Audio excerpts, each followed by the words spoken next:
By Kenyan Props is basically a prop house slash prop building business. We started in New York City in like '07, and we gradually collected a lot of stuff, and we basically needed to move. So we started looking in Brooklyn, and we started looking in Queens, then we started looking all the way upstate. And now we're in Accord, New York. We have a great 2-bedroom house, and it's great. It's 3 stories, filled to the rim with our props. When it comes to describing the bike Kenyan aesthetic or style, I think it's that rustic bike underneath the pear tree, or just that falling apart barn on the side of a road. Anything rusted or tattered, it's just us right there.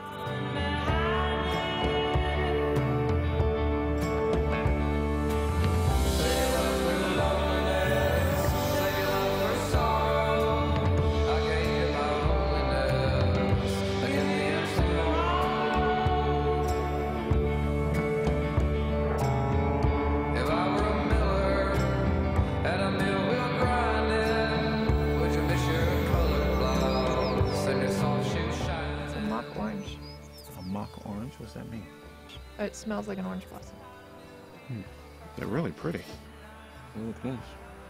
We collect items that have lived a life before us. You know, we don't want things that are pristine and perfect condition. We want things where you can wonder what they've been through before they got to you, and how they got every little nick and crack and scratch. And they have a life to them, a soul to them. You feel that they want to be saved in a sense. It's like that orphan child just sitting there looking at you like, oh, yeah, take me you home. Wonder, like, who owned this before me? Someone purchased this, someone really wanted this in their home, and then there's the person who designed it and the person who fabricated it, and there's just not that attention to detail now. I think when we stopped making things that lasted so that you would have to go get parts or buy a new one, that's when we told the universe that we don't deserve to be here anymore. Yeah.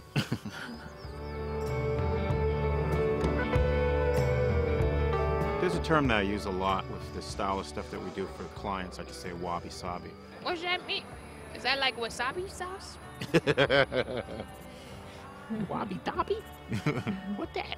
It means like letting something naturally disintegrate and having that be part of the essence of the object.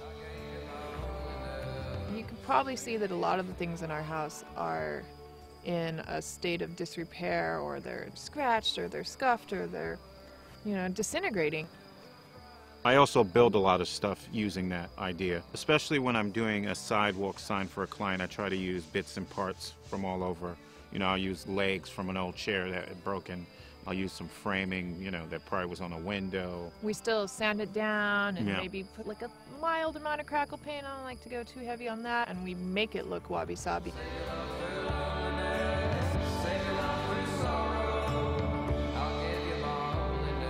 My favorite object, I have to say, is my 1953 DeSoto fire dome. It's funny, I mean, the story is kind of not funny for Grace. I got it at night, had the guy drive it up to me from Utah.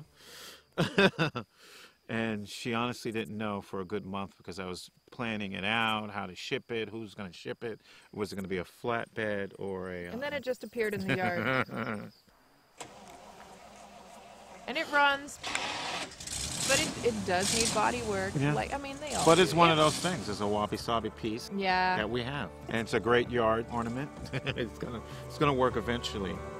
My favorite object is a lamp that I got from my great-grandmother. It was hers, and it's a little bronze lamp of a man on his knees on a rug praying. Indian guy, right? He's got a turban on, but he looks African. It's just really beautifully sculpted. His little hands are only like that big, but they're like super detailed, really lifelike. It's just been in my life for so long, and that's probably why it's my favorite piece.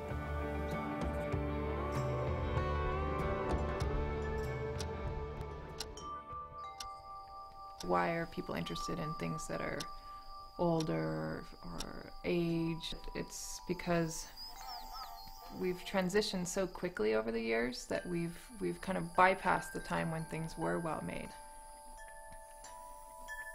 We're kind of using this as a moment to look back at the past and take in our experience as people.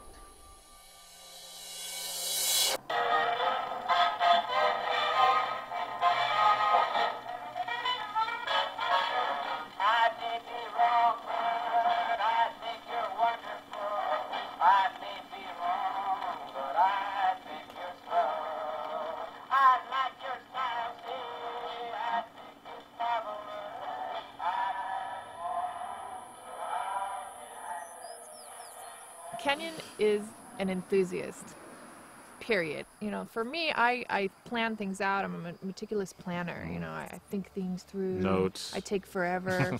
And Kenyan gets an idea, he runs outside, and he comes back in with the product finished. Like, he just gets it done. It's really nice to have that around because it's really inspiring. Lovers and a couple, I think we're like yin and yang, right? We're kind of lovingly at each other's throats the whole time. Where do you want it to go? We do prop rental, we build things, Yeah. we Go overseas We're and kinda do all over the place, so- restaurants months at a time. So we're like that leaf in the wind, just blowing in every direction. Hopefully it'll fall off of that tree and just go somewhere amazing.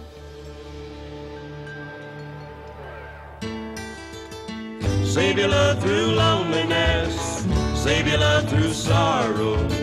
I gave you my loneliness, give me your tomorrow.